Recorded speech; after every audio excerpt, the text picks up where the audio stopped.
Guys, welcome back to my channel. আবার একটা চিনি চিনি ব্লগ নিয়ে আমি চিনি তোমাদের সামনে চলে এসেছি। আজ হচ্ছে 16ই ফেব্রুয়ারি, আজ হচ্ছে শুক্রবার, আর এখন বাজে হচ্ছে সন্ধ্যে 6টা। আজকের ব্লগ নিয়ে চলে আসলাম।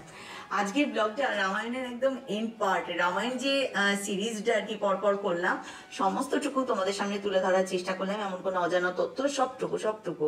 তো তার মধ্যে আজকেরটাও একদম অত্যাশ্চর্য একটা ঘটনা। কারা কারা জানতে অতি অবশ্যই জানাবে।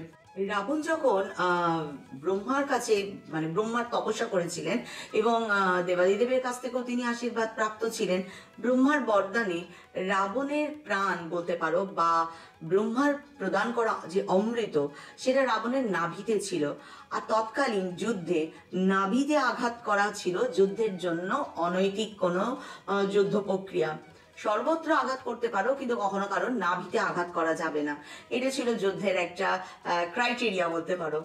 তো রামচন্দ্রের সাথে যখন রাবণ এসে যুদ্ধক্ষেত্রে আসীন হয়, তখন দেবতারা পর্যন্ত শঙ্কিত যে কি করে এই রাবণকে রামচন্দ্র বধ করবেন। কারণ রাবণ মায়াবী ছিলেন, নানা রকম যুদ্ধে পারদর্শী ছিলেন, প্লাস রাবণ যেমন নবগ্রহকে তার রাজসভায় বন্দি করে রেখে দিয়েছিলেন, তেমনি কিন্তু তিনি আবার মা তারা আদিশক্তির এই যে তারা যে রূপটা, তার যে নিষিদ্ধ সাধনা, সেই সাধনা করে মাকেও পর্যন্ত নিজের বশীভূত করে রেখেছিলেন, যাতে কেউ রাবণকে যুদ্ধে পরাজিত করতে না পারেন। সর্বত্র যুদ্ধক্ষেত্র হোক, যেখানেই হোক, রাবণকে তিনি সর্বদা রক্ষা করেন। যখন যুদ্ধক্ষেত্রে এসে উপনীত হন, তখন সকলেরই কপালে চিন্তার ভাঁজ, ত্রিদেবেরও চিন্তায় পড়ে যায়, সকল দেবতারাও চিন্তায় পড়ে যায়। তখন সেই সময় ত্রাতা হয়ে আবির্ভূত হয়েছিলেন বজরংবলী। সবাই বজরংবলীকে রাবণের রাজ্যে লঙ্কায় মন্দোদরীর কাছে পাঠায়। রাবণের মৃত্যুর জন্য যে বাণ নিহিত ছিল, সেই বাণ সবসময় রাবণের রাজপ্রাসাদে সুরক্ষিত থাকতো। সেটা শুধু রাবণ জানতেন আর মন্দোদরী জানতেন, আর কিন্তু কেউ সেটার কথা জানতো না। বাণ আছে জানতো, কিন্তু কিভাবে দেখতে হয়, কোথায় আছে, এই খবর কেউ রাখতো না। কোথাও পড়েছি একটা গোপন কুঠরির মধ্যে থাকতো, আবার কোথাও পড়লাম মন্দোদরীর বিছানার বালিশের নিচে থাকতো সবসময় সেই বাণ। যাই হোক, থাকতো কোথাও সেই বাণটা রাবণের কাছেই সুরক্ষিত।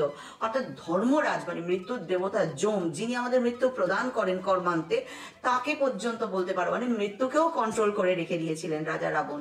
এবার বজরংবলীকে সেখানে পাঠানো হয়। বজরংবলী যখন মন্দোদরীর কাছে যায়, মন্দোদরী উত্তর দিয়েছিল যে কোনোভাবেই তিনি রাবণের মৃত্যু বাণ বজরংবলীর হাতে তুলে দেবেন না। কখনো কোনো এক কালে যখন ঋষি দুর্বাসার অভিশাপ রাবণের প্রাপ্ত হওয়ার ছিল, সেই সময় রাবণ রাজাকে রক্ষা করেছিলেন এই হনুমানজি। সেই জন্য ঋষি দুর্বাসা মন্দোদরীকে বলেছিলেন, যদি কখনো উপকারী বজরংবলীর যদি কখনো কোনো কিছুর দরকার লাগে, অতি অবশ্যই তুমি কিন্তু সেই ঋণ মেটাবার চেষ্টা করবেন। এবং মন্দোদরী কিন্তু বচনবদ্ধ ছিলেন, সেই কারণে কথা দিয়েছিলেন। তো সেই কারণে যখন বজরংবলী আসে মন্দোদরীর কাছে এবং সেই কথাটা মনে করিয়ে দেয় এবং তার কাছে মৃত্যু বাণ চায়, তখন মন্দোদরী বলেছিলেন পুরো তার যে কথা দিয়েছিলেন, এই কথা তো কাউকে কথা দিলে কথা রাখা উচিত, কিন্তু কথা ভাঙতে রাজি আছেন, কিন্তু তিনি তার সৌভাগ্য কাউকে তুলে দিতে রাজি নন। কারণ একজন বিবাহিত সদবা এও স্ত্রীর কাছে তার শীতের সিঁদুর বা তার সৌভাগ্যই হচ্ছে শেষ কথা। তো কোনো কিছুর বিনিময়ে তার সৌভাগ্য কখনো আসতে পারে না।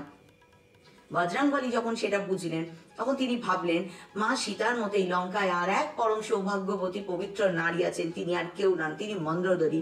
মন্দোদরী রাবণকে কিন্তু নানাভাবে সৎ পথে আনার চেষ্টা করেছিলেন, ন্যায়ের পথে আনার চেষ্টা করেছিলেন। মন্দোদরী জানতেন রাজা রাবণের অন্যায় কি। তৎসত্ত্বেও স্বামী তার কাছে সর্বাগ্রে ছিল। প্রতিটা নারীরই তাই হওয়া উচিত, পতি সব্বার আগে, ভুল হোক ঠিক হোক, সে আমার স্বামী। মন্দোদরীও সেটা করেছিল। যখন কোনোভাবে সাহায্য পাবার আর উপায় নেই, তখন যখন বজরংবলী ফিরে যাচ্ছিলেন যুদ্ধক্ষেত্রের দিকে, সেই সময় ধর্মরাজ তাকে দেখা দেন এবং ধর্মরাজ তাকে বলেন যে এই লঙ্কাতেই তিনি আছেন এবং কোথায় রাবণের মৃত্যু বাণ আছে সেটাও তিনি জানেন। যখন সেখানে এসে উপস্থিত হন এবং ওই মৃত্যুবাণ কারোর অনুমতি বিনা যখন বজরংবলী নেবেন, সেটা ন্যায় না অন্যায় এই দ্বিধায় ভুগছিলেন, সত্য না মিথ্যা হবে কাজটা করা, এই দ্বিধায় যখন ভুগছিলেন, তখন তাকে একটি ছোট্ট গল্পের আকারে ধর্মরাজ বলেছিলেন, একবার উদত্ত নামে একজন ছিলেন, যিনি কিন্তু সদা সর্বদা সত্য কথাই বলতেন এবং তার মধ্যে যে একটা পজিটিভ ঊর্জা সদর্থক ঊর্জা ছিল, তিনি কোনো এক অভিশাপের কারণে সেটা ভুলে গেছিলেন। ফলে সবাই তাকে বিভিন্ন রকম ভাবে রাগাতো, অসন্তুষ্ট হতো তার উপর। একদিন উদত্ত বনের মধ্যে দিয়ে যাচ্ছিল, যেহেতু উদত্ত সত্যি একজন ভালো মানুষ ছিলেন, তাই জন্য স্বয়ং দেবাদিদেব তার পরীক্ষা নিয়েছিলেন। তিনি আর নন্দী সেখানে উপস্থিত হন। মহাদেব এক শিকারী শিকারীর বেশে আর নন্দী এক শুকরের বেশে। তো দুজনে যেন শুকরকে শিকার করবার জন্য শিকারী পিছন পিছন ছুটছে, আর ওই উতত্তের সামনে দিয়ে শুকরটা সোজা বেরিয়ে চলে যায়।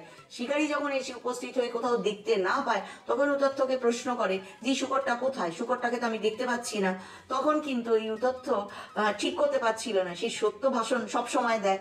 তো আজ সে কি করবে? যদি সে মিথ্যা কথা বলে যে না সে দেখেনি, তাহলে তার মিথ্যা ভাষণ হয়, তো সে মিথ্যাবাদীতে পরিণত হয়ে যায়। যদি সে সত্য কথা বলে, তাহলে একটা নিরপরাধ প্রাণীর হত্যা হয়। তো এই দ্বিধাদ্বন্দ্বে থাকতে থাকতে সে নিজের কথা চিন্তা না করে মহাদেবকে, মানে শিকারী রূপী মহাদেবকে বলেন যে মানে ভুল দিশা দেখান। সেখানে গিয়ে শিকারী যখন না পায়, তখন এসে উতত্তের উপর ভীষণ রাগ দেখায়, এবং তখনই সেখানে কিন্তু এই শুকরের আওয়াজ আসে, এবং শুকর যেন তাদের দিকে দৌড়ে আসছে। উতত্ত ভীষণ ভয় খেয়ে যায়, এক্ষুনি তো শিকারী মেরে ফেলবে, একে বাঁচানোর জন্য সে মিথ্যা সম্ভাষণ করেছিলেন, কিন্তু এখন তো সেই দিকেই ছুটে আসছে।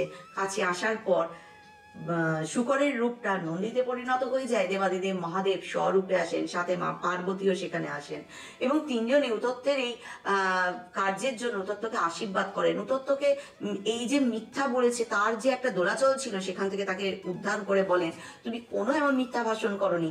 কখনো কাউকে বাঁচাবার জন্য, কেউ যদি কোনো কঠিন বিপদে পড়ে তাকে রক্ষা করার জন্য যদি কোনো মিথ্যা কথা বলা হয়, তাহলে সেই মিথ্যা কথা বলার মধ্যে কোনো পাপ নেই। তো নিয়ে অনেক রকম গল্প আছে, একটা ছোট্ট অংশ মহাভারত যেটা এই রামায়ণের সাথে রিলেটেড সেটাই বললাম। এই কথা যখন যমরাজ বজরংবলীকে বললেন, তখন বজরংবলীকে বললেন ভালো কাজের জন্য মিথ্যা কথার মধ্যে কোনো পাপ নেই। এই মৃত্যু বান তুমি যুদ্ধক্ষেত্রে তাড়াতাড়ি নিয়ে যাও বজরংবলী, আর রামচন্দ্রের তুনিরের মধ্যে রেখে দাও। যথারীতি ওই বান নিয়ে বজরংবলী প্রভু শ্রী রামের তুলিরে গিয়ে রেখে দিলেন। রামচন্দ্রের সাথে রাবণের এক প্রচন্ড যুদ্ধ শুরু হয়ে গেল। এই যুদ্ধে যখন রামচন্দ্রের সর্বশেষ রাবণের মৃত্যু বান রামচন্দ্রের ধনুকের মধ্যে ঠিক করা হয়, তখন রামচন্দ্র জানতেন এই বান নাভিতে মারলে, কারণ রাবণের পুরো প্রাণ ভোমরা ওই নাভির মধ্যেই আছে, নাভিতে না মারলে রাবণ কিন্তু বধ হবে না। তো এখন কি করে, সবাই জানতেন রামচন্দ্র এই অনৈতিক কাজ যুদ্ধক্ষেত্র হোক যেখানেই হোক না কেন কখনো করবে না। তিনি কখনো রাবণের নাভিতে ওই তীর নিক্ষেপ করবেন না, কারণ এই অন্যায় কাজ কখনো প্রভু শ্রীরাম করতেই পারেন না। সবাই তখন আবার বজরংবলীর স্মরণ নেয় যে রাবণকে তো হত্যা মানে বধ হতেই হবে, আর প্রভু শ্রীরাম এই অনৈতিক কাজ করবেন না। হে বজরংবলী, হে সংকট মোচন, তুমি এবার সহায় হও। তখন বজরংবলী করেছিলেন কি, রামচন্দ্র যখন বাণ নিক্ষেপ করেছিলেন, বাণ যখন যাচ্ছিল তার থেকে, যেহেতু বজরংবলী অতি দ্রুতগামী মানে বায়ু বেগে তিনি যান, সেই কারণে তিনি ওই তীরের উপর দিয়ে প্রচন্ড গতিতে, এত গতিতে তিনি যাচ্ছিলেন যে তীর যেদিকে ছিল তার প্রচন্ড গতিতে তার উপর দিয়ে বজরংবলী যাচ্ছিলেন। ফলে তার থেকে যে বায়ু বলো বা যে জোর হাওয়া যেটা আসে, সেই জোর হাওয়ার ধাক্কায় তীরের গতিপথ পাল্টে যায়, এবং সেই গতিপথ বদলে সেটা গিয়ে রাবণের নাভিতে নিক্ষেপ হয়। চাইলে বজরংবলী খোদ কাজটা করতে পারতেন, কিন্তু বজরংবলী করেননি, কারণ রাবণ হত্যা রামচন্দ্রের হাতেই ছিল। হত্যা বলা ভুল, রাবণের বধ প্রভু শ্রী রামের হাতে ছিল নিহিত। তাই ব্রহ্মদেব বলেছিলেন বজরংবলী যেন ওই তীরে হাত না লাগায়, ওই তীর স্পর্শ করলে তাহলে তো আর সেটা রামচন্দ্রের দ্বারা হত্যা বা বধ হলো না, সুতরাং এ কাজ করতে পারবেন না। হাত না লাগিয়ে যদি কিছু করা যায়, প্রচন্ড দ্রুতগামী বজরংবলী পবনপুত্র হনুমান তার হাওয়ার গতিতে ওই তীরের গতিপথ পাল্টে রাবণের নাভির মধ্যে গিয়ে প্রবেশ করান, আর পরম পরাক্রমশালী রাবণ দেহ রাখেন ভূমির মধ্যে। প্রভু শ্রী রামের দ্বারা রাবণ বধ হয়। সকলে আমরা জানি প্রভু শ্রী রাম রাবণকে বধ করেছিলেন, কিন্তু এই রাম রাবণকে বধ করার পিছনের সব থেকে, দুজনের মাঝখানে সব থেকে বড় যে শক্তি, যিনি ওই তীরটার গতিপথ পাল্টে দিয়েছিলেন, তিনি হলেন বজরংবলী। সেই কারণে বজরংবলীর প্রতি অটুট আস্থা, বিশ্বাস আর ভক্তি রেখো। জীবনের যে কোনো মুহূর্তে, যে কোনো কার্যে তোমাকে তিনি তার জয় করিয়ে দেবেনই দেবেন। শত্রু নাশ যেমন করবেন, তোমাকেও কিন্তু একটা ভালো রকম ভাবে মানে ভালো জায়গায় পৌঁছে দেওয়া, সবকিছু সততার ব্যাপার বজরংবলীর ধ্যান ধারণা করলে আমাদের মধ্যে এসেই যায়। কারণ এত পবিত্র একটা ঊর্জা না, যে ঊর্জা আমার ভিতরের নমত্বককে ধ্বংস করে সদত্বক ঊর্জাকে জাগৃত করে। রাবণ বধ হওয়ার পর যখন ভূপতিত হয়ে আছেন, রামচন্দ্র তার ভাই লক্ষণকে বলেছিলেন, উনি হলেন একজন, মানে রাবণের দেখিয়ে বলেছিলেন রাবণ হলেন একজন বেদজ্ঞ ত্রিকালদর্শী ব্রাহ্মণ এবং রাবণ বিরাট বড় ক্ষত্রিয় রাজা। যাও লক্ষণ, গিয়ে তার কাছ থেকে রাজপাটের খানিক জ্ঞান নিয়ে এসো। লক্ষণ রাবণের মাথার কাছে দাঁড়িয়ে একটু ঔদ্ধত্যের সুরে বলেছিল, হে রাজা রাবণ, আমার দাদা বলেছেন তাই আমি আপনার কাছে এসেছি রাজ্যপাটের কিছু জ্ঞান নিতে। রাবণ এটা পছন্দ করেননি, তিনি মুখ ফিরিয়ে নিয়েছিলেন। লক্ষণ সে কথা যখন তার দাদাকে জানান, প্রভু শ্রী রামচন্দ্রকে জানান, প্রভু বলেছিলেন কখনো কারুর কাছ থেকে কোনো জ্ঞান বা কোনো উপদেশ নিতে গেলে তার শ্রীচরণের কাছে পৌঁছাতে হয় এবং হাত জোর করে বিনম্র হয়ে তার কাছে জানতে হয়। কারণ এটা হচ্ছে বিনয় বা তোমার যেটা সম্ভ্রম বা তোমার যেটা গরিমা, তোমার বংশ গরিমারও বোধহয় প্রকাশ হয়, বা তুমি যে কতটা ক্ষমাশীল, তুমি যে কতটা একজন ভালো রাজা হতে পারো তার পরিচয় হয়। দাদার এই কথা শুনে যখন তিনি গিয়ে রাবণ রাজার পায়ের কাছে দাঁড়িয়ে হাত জোর করে বিনম্র কণ্ঠে বলেছিলেন, হে রাজা রাবণ, আমি আপনার কাছে রাজপাটের কিছু জ্ঞান নিতে চাই, তখন রাজা রাবণ তার দিকে তাকিয়ে ভেবেছিলেন যে রাম এক ক্ষণিকের মধ্যে লক্ষণের ঔদ্ধত্য সরিয়ে তাকে বিনম্র করে তুলল। যদি সময় থাকতে তিনি সেই রামকে যথোচিত বুঝতে পারতেন, তাহলে হয়তো রাজা রাবণের আজ এভাবে ভূপতিত হয়ে মৃত্যু হতো না, রাজা রাবণেরও হয়তো অনেক কিছু পরিবর্তন হয়ে যেত। রাজা রাবণ লক্ষণকে যে তিনটে জ্ঞান দিয়েছিলেন তার মধ্যে বলেছিলেন, শত্রুকে কখনো কিন্তু ছোট করে দেখো না। উনি তো ব্রহ্মদেবকে বলেছিলেন, মানে দক্ষ, মানে কি বলে, দানব, তারপরে হচ্ছে দেবতা আর যক্ষ, এরা ছাড়া যে কেউ তাকে কেউ যেন তাকে বধ করতে না পারে। অর্থাৎ তিনি মানুষ বা বানর এদেরকে কিন্তু গণ্যের মধ্যেই নেননি। তাই জন্য রাবণ রাজা লক্ষণকে বলেছিলেন, শত্রুকে কখনো হেয় করবে না। শত্রু যেমন রূপেই তোমার কাছে আসবে, তুমি যত বড় পরম শূরবীর হও না কেন, শত্রুকে সব সময় কিন্তু তার জায়গাটা বুঝে তার কাজ করানোর চেষ্টা করবে। বাকি একটা কাহাবাত আছে না, কাল করে সো আজ করে সো অভি, ঠিক সেটাই। উনি বলেছিলেন লক্ষণকে, শুভস্র শীঘ্রম, অর্থাৎ কিনা যা তুমি ভাবছো এখন করবে তা এখনই করে ফেলো। কাল বলে কোনো জিনিসকে কখনো ফেলে রেখে দেবে না যে কাল করব, আজ কিছু করব না। আর একটা কথা উনি বলেছিলেন, কখনো নিজের গোপনীয়তা কারুর কাছে বলবে না, নিজের জিনিসটা শুধু নিজের কাছে রেখে দাও।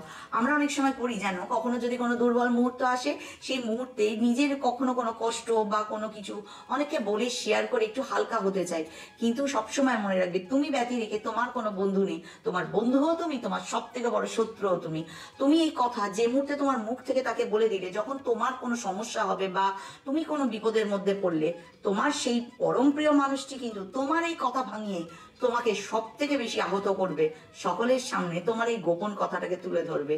যেমন যদি রাবণের নাভিতে মারলে রাবণ মারা যায়, এই কথা যদি না কেউ জানতো, তাহলে কেউ রাবণকে বধ করতে পারতো না। রাবণের মৃত্যু বাণ যে লঙ্কার রাজপ্রাসাদের মধ্যেই রাখা আছে, এ কথা যদি কেউ না জানতো, তাহলে রাবণ কখনোই হয়তো বধ হতো না। অর্থাৎ নিজের গোপন কথা সবসময় নিজের ভিতরে চোরাকুটুরির মধ্যেই রেখে দেবে, কখনো জীবনে কাউকে বলবে না। একটা কথা সবসময় মানতে হয়, তুমি কি কাজ করবে তা যেমন তোমার হাত দুটো জানতে পারবে না, তুমি কোন হাত দিয়ে কি করবে ভাবছো, একদম পুরো এখানেই লক থাকবে জিনিসটা। এই কাজ যারা করে না, তাদেরই একমাত্র সফলতা আসে। সবকিছু যদি সবার কাছে বলে দাও, সময় আসলে তারা কিন্তু তোমার সেই দুর্বল মুহূর্তটাকেই তোমাকে আহত করে, তোমাকে রক্তাক্ত করে একদম তোমাকে ধ্বংস করে ফেলবে। এটা সব থেকে বড় জীবনের কথা, যে পাঠ দশানন রাবণ মৃত্যুকালে লক্ষণকে বলে গেছিলেন। রাবণ রাজার এই তিনটি কথা কিন্তু শুধু লক্ষণ না, আমাদের প্রত্যেকের জীবনে অ্যাপ্লাই করা খুব দরকার। আর একটা জিনিস কি বলতো, মানুষ যা পায় তা তার কর্মে। এই যে রাম আর রাবণ, রামচন্দ্র তো স্বয়ং পুরুষোত্তম রাম, প্রভু শ্রী রামচন্দ্রের এক অবতার, যিনি মানুষ রূপে এসেছিলেন রাবণকে বধ করবার জন্য, এবং পরম পুরুষোত্তম রাম হয়ে আমাদের মন মন্দিরে স্থাপনা হয়ে গেছেন। আর রাবণ রাজা কিন্তু দেখো, মুনিপুত্র ছিলেন, ত্রিকালজ্ঞ ব্রাহ্মণ ছিলেন, সর্বজ্ঞানী ছিলেন, বেদজ্ঞ পণ্ডিত ছিলেন, এবং লঙ্কার রাজা রাবণ পরম শূর বীরও ছিলেন। অথচ দেখো দুজনের কি, দুজনের শুধু কর্মের ফারাক। রাজা রাম, তিনি ছিলেন ক্ষমার পরম স্বরূপ, তিনি নারীকে সম্মান করতেন, তিনি প্রজাদের হিতের জন্য সবটুকু করেছেন, কোনো কিছু পাওয়ার আশা না রেখে, সকল সম্পর্ককে সমান মর্যাদা দিয়ে তিনি মানুষের জন্য, মানুষের কল্যাণের জন্য আত্মবলিদান দিয়ে মানুষ থেকে পুরুষোত্তম রাম হয়েছেন। আর রাজা রাবণ লঙ্কার রাজা থেকে ভূপতিত হয়েছেন, কারণ তিনি সবটুকু করতেন। এক তো তার সব থেকে বড় ছিল তিনি নারীকে অসম্মান করতেন, দুই তিনি ধনগর্বে মত্ত ছিলেন, পরম অহংকারী ছিলেন। কথায় বলে না অহংকার একদম পতনের মূল। ওই একটা উদাহরণ দিই, মানে একটা কথা আছে না, ছুরি দুজনের কাছে থাকে, একটা চোর আর একটা ডাক্তার। চোর যার কাছে ছুরি আছে সে সেটা দিয়ে মানুষকে আঘাত করে, আর ডাক্তার ওই ছুরি দিয়েই মানুষকে জীবন দান করে। অর্থাৎ তোমার কাছে এমন জিনিস আছে, তুমি তাকে কোন পথে ব্যবহার করবে সেটা সম্পূর্ণ তোমার ব্যাপার। ওই ছুরির মতো মানুষ হত্যা করবে, না ডাক্তারের ছুরির মতো মানুষের প্রাণ দান করবে, এটা তোমার কর্ম করে। তো রাম আর রাবণের এই পরিণতি তাদের দুজনের কর্ম ঠিক করে দিয়েছিল। কে রাম ভগবান হয়ে মন্দিরে মন্দিরে পূজিত হবেন, আর ভূপতিত হয়ে যাবেন, আর দশেরার দিন জ্বলে পড়ে ছাড়খার হয়ে যাবেন। দুজনের কর্ম দুজনকেই চরম পরিণতি এনে দিয়েছিল, তাই না? সুতরাং কর্মটা ঠিক থাকা খুব ভালো, খুব দরকার। ভালো কর্মের দ্বারা রাম হবে, না কর্ম খারাপ করে রাবণ হবে, এবার তো পছন্দ তোমাদের, তোমাদেরকেই পছন্দ করে নিতে হবে। আমার ক্ষুদ্র সীমিত জ্ঞানে আমি রামায়ণের একটা খুব সুন্দর পটচিত্র তোমাদের সামনে তুলে ধরার চেষ্টা করলাম। জানি না ঠিক করেছি ভুল করেছি, আমি যতটুকু জানি ততটুকু তোমাদের সামনে তুলে ধরেছি। আজ রামচন্দ্রের রাবণ বধে আমার এই রামায়ণ পর্ব শেষ হলো। আর কেমন লাগলো এই রামায়ণ তোমাদের শুনতে, অতি অবশ্যই কমেন্ট বক্সে প্লিজ প্লিজ প্লিজ জানিও। আর যদি ভালো লাগে তাহলে একটা লাইক শেয়ার সাবস্ক্রাইব করতে কেউ ভুলো না, কিন্তু ভীষণ ভালো লাগবে। চলো আজকের ব্লগ এখানেই শেষ করি। আশা করি তোমরা সবাই খুব খুব খুব ভালো আছো, সুস্থ আছো, সাবধানে আছো, আর মুখে একটা চওড়া স্মাইল নিয়ে আছো, যে চিনি তোমাদেরকে দেয়। তোমরা সকলের মাঝখানে ছড়িয়ে দাও। নিজের খেয়াল রাখছো, নিজের বাবা মায়ের খেয়াল রাখছো, নিজের ফ্যামিলির খেয়াল রাখছো, আর নিজের বাড়ির পুচকুগুলোর খেয়াল তো অতি অবশ্যই রাখছো। চলো আজকের ব্লগ এখানেই শেষ করি। জয় শ্রীরাম, জয় হনুমান, আর জয়কারা শেরাওয়ালিদা, बोल सांचे दरबार की जय। चल आज की ब्लॉग एखादी शेष करी।